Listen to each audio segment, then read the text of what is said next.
The lovely Shelley Wright. It's great to see you. Thanks. It's great to see you again, AJ. And you made that decision 2 years ago, which is, I guess, when we met in the hallways here at CNN and HLN. You made a very tough but honest decision to come out and tell the world that you were gay. And I have to imagine at the time you had a major fear that there would be a backlash against your career, and in fact that fear was proven a reality. Is that one of the reasons you wanted to do this film, to show people just how hard it was and how intense it was for you? Yeah, I mean, we met 2 years ago when I came out, but my decision to come out actually preceded that day by a couple of years. I took that time to write my memoir and build my team to help me come out well. And part of coming out well was to write the very nuanced story of what it's like for a person to hide in entertainment, and particularly country entertainment. But also this film was a big part of that. And the filmmakers, Bobby and Beverly, followed me around for a couple of years, and they got a hold of my video diaries that I'd been keeping for a long, long time. And I think it's important that, you know, not everyone reads books. Not everyone, I would like for them to read my book, but if they don't, they can see a film that kind of portrays what it's like for everyone to come out, not just a publicly known person. Well, I think the film will go a long way to really help people understand how intense and how difficult a process it is, and largely thanks to your video diaries. I want to take a look at one of them right now from Wish Me Away. Let's roll that, Charles. I don't know if I have the courage to actually have anyone ever see this tape, but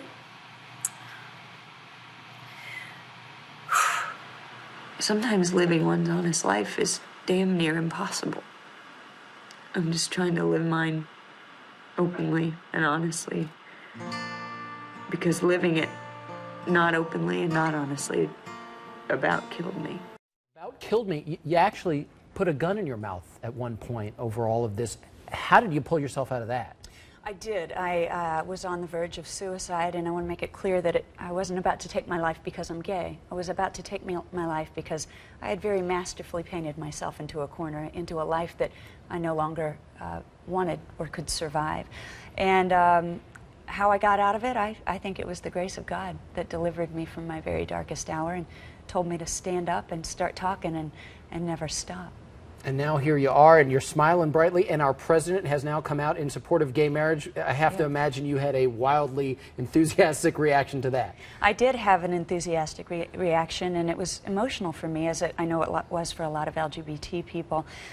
You know, it was really important to have our president, a sitting president, say that we're okay and that we deserve every right and every freedom that everyone else has. And I know that the president saved and changed lives on that day. There are a lot of young people who look to the leader of the free world. And I'll do everything I can to get our president reelected. Well, and here you are, happily married. And I just want to point out before we go, because you made mention this to me earlier, you got married on the same day as Kim Kardashian. I did. You win.